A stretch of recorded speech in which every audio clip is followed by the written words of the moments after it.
د رئیس الوزرا اقتصادي مرستیال د چابهار بندر ته لیدنې وروسته له یو شمېر ایراني چارواکو سره لیدلي دي.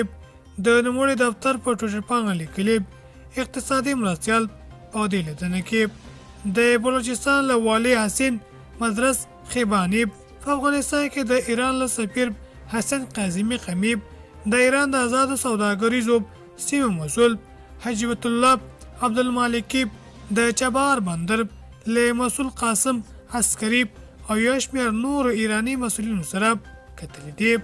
د دغه لیدنې پر مهال نوموړي له ایراني لوري وغوښتل چې په چابهار بندر کې د افغانستان لپاره د اوږد مهال لپاره په مناسبه بیه ځمکه ځانګړې کړي.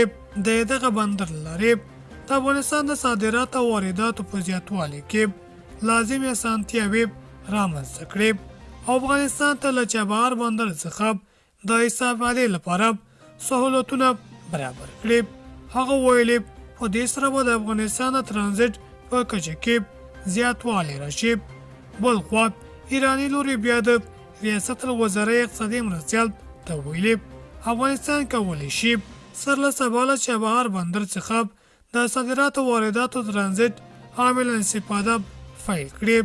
د ایراني مسؤلینو په خبره ایران په دغه برخه کې بشپړ چمتووالی لري.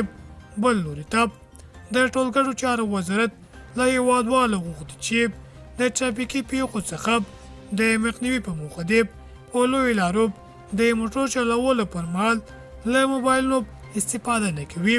دغه وزارت په یو خپاره کړي خبرپاڼه کې ویل چې د ارزونې د راپورونو پر بنسټ پر لویو لارو د ټرافیکي پیښو یو مدب دلیل دی د موټر چلوونکو له موبایل استفاده ده.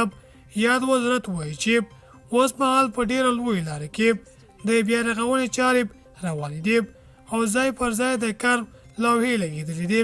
که چیرې موټر چلوونکي پام ونه کړي بدې ترافیکي به رامنځته شي.